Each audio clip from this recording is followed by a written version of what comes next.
Welcome back to this third part on fixed income markets. Now that we've had an overview of global bond markets, let's dwell deeper into the different bond market sectors.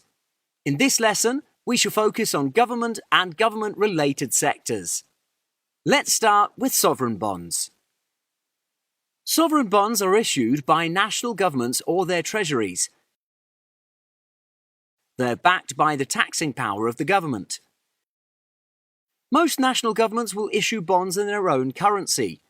Bonds issued in the currency of the issuing government carry high credit ratings and are considered to be essentially free of default risk. Both the sovereign's ability to collect taxes and its ability to print the currency support these high credit ratings. Some countries also issue bonds denominated in currencies different from their own.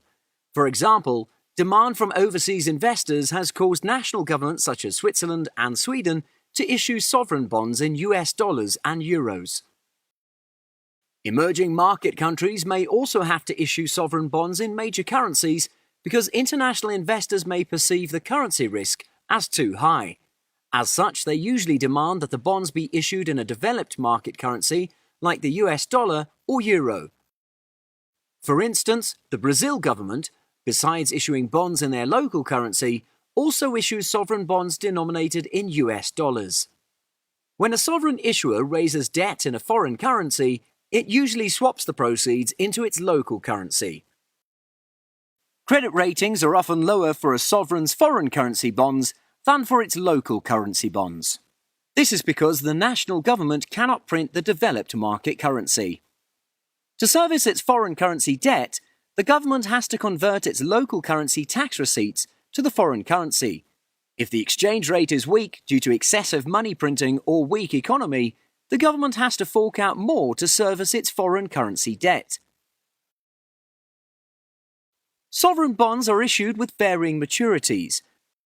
The US Treasury issues T-bills, which have maturities of less than 1 year, T-notes, which have maturities between 1 to 10 years, and T-bonds, which have maturities of greater than 10 years. Sovereign bonds are also traded periodically. The government issues new bonds when it needs to raise capital and when old bonds mature. As a general rule, as sovereign securities age, they trade less frequently. Trading is most active and prices most informative for the most recently issued government securities of a particular maturity. These issues are referred to as on-the-run bonds. The latest sovereign bond issue for a given maturity is also referred to as a benchmark issue. It serves as a benchmark against non-sovereign and corporate bond issues which have the same maturity, coupon structure, and currency denomination. The yields of such bonds are determined relative to the benchmark yield. One salient difference between money market securities like T-bills and capital market securities such as T-notes and T-bonds is the interest provision. T-bills are pure discount bonds or zero coupon bonds. They're issued at a discount to par value and redeemed at par.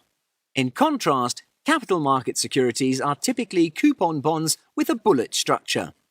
Make regular coupon payments and repay the par value at maturity. T-notes and T-bonds make semi-annual coupon payments. Both pure discount bonds and coupon bonds are regarded as fixed-rate bonds. Such bonds are by far the most common type of sovereign bond. The salient feature with fixed-rate bonds is that the interest is fixed at issuance. For the case of the pure discount bond, the interest is implicitly priced into the discount. While such a feature gives certainty to the investor regarding the cash flows from the bond, it exposes investors to interest rate risk. When market interest rate rises, the price of fixed-rate bonds fall, and the bondholders are locked into lower interest rates. In response to public demand for less interest rate risk, some national governments issue floating-rate bonds with a reference rate such as LIBOR. Although interest rate risk still exists on floating-rate bonds, it is far less pronounced than that on fixed-rate bonds. Investors, however, will have to settle for less certain cash flows from such bonds. The United States began issuing floating-rate bonds in January 2014. Another risk that fixed-rate bonds pose to investors is inflation risk.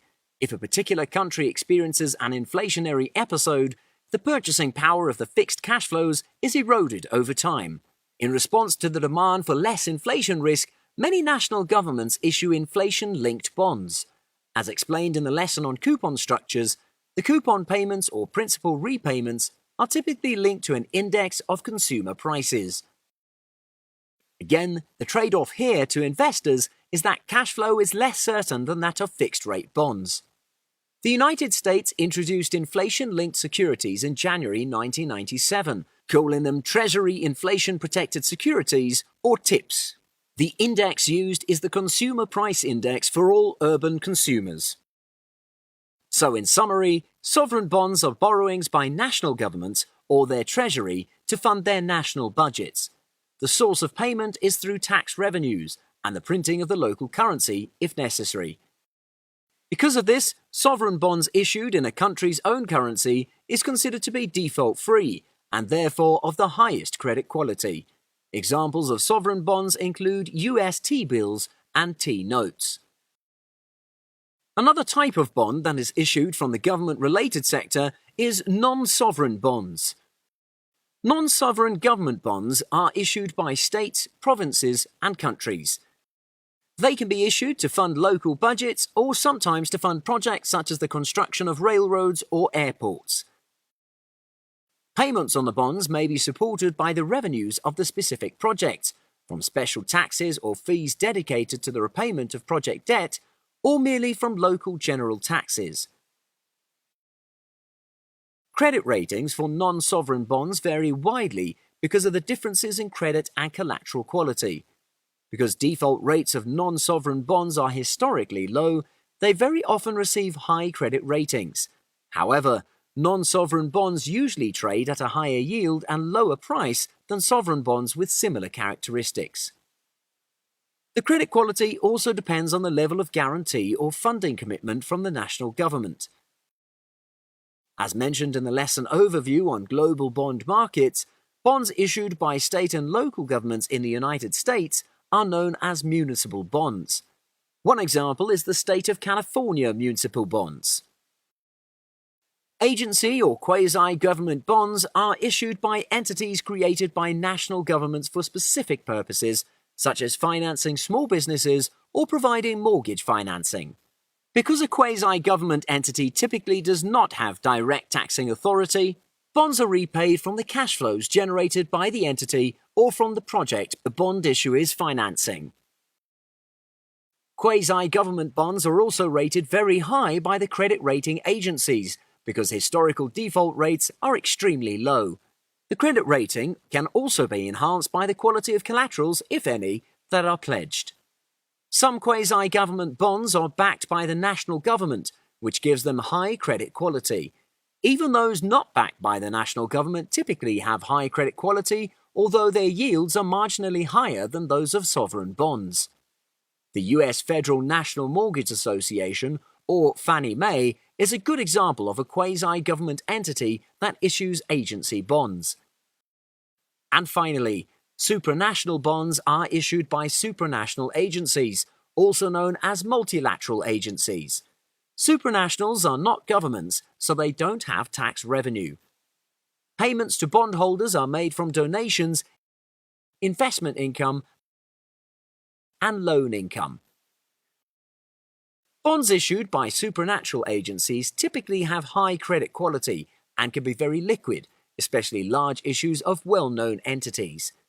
Examples of such supranationals are the World Bank, the IMF, and the Asian Development Bank.